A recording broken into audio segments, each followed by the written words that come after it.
Context here, Ohio State was a 3-touchdown favorite coming in here, right? And you're obviously thinking about the playoff. You spent all that money in the offseason with this roster. Look at the numbers here. Ryan Day, 47-1 in the Big Ten against teams not named Michigan, now 4 straight losses. Why does this keep on happening, Boog? Well, because his team is not prepared, Kev. There was a show on our network called Numbers Never Lie, but they do. Ryan Day, 66-10 as a head coach, but he's 0-4 against Michigan.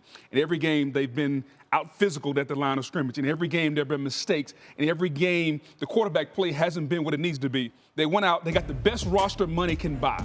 And Ryan Day let his team down again. Michigan was the more physical team.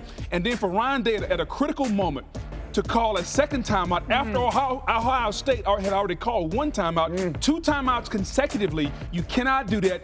He did that as a coach. So when you put all that together, Kev, he's been getting outperformed on the sideline. And I think if you're an Ohio State fan, you have to ask yourself the question, is Ryan Day the guy for this job? He can beat everybody else, but he hasn't been able to beat Michigan. Today's the worst day in Ryan Day's career as the head coach of Ohio State, okay? The question for them and really the administration is how and can he and the football team bounce back? Is that even a realistic thing? Because they won't play again till December 20th weekend. Correct. Yes. So there's if 3 they weeks. make the playoff, yes. Correct. So you're 3 weeks to sit on this.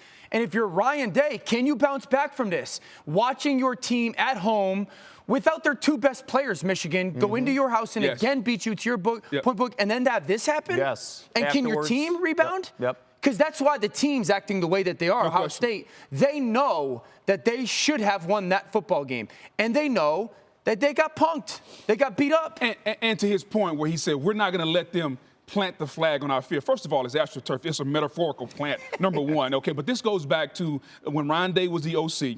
Baker Mayfield in Oklahoma came years ago, Years ago, they did the flag. He said, I'm not going to allow that to happen on my watch. Well, guess what? It happened again today. You had 60 minutes to do this, and you couldn't get it done on the field. So the loss by Ohio State opens the door here for Penn State. If they were to beat Maryland today, they would now clinch a spot to play the Big Ten championship against Oregon. And right now, they are handling their business at home, up 31-7. As we look at the scenarios, if there's a collapse, there's an outside chance that Indiana enters the conversation to get to the Big Ten title game.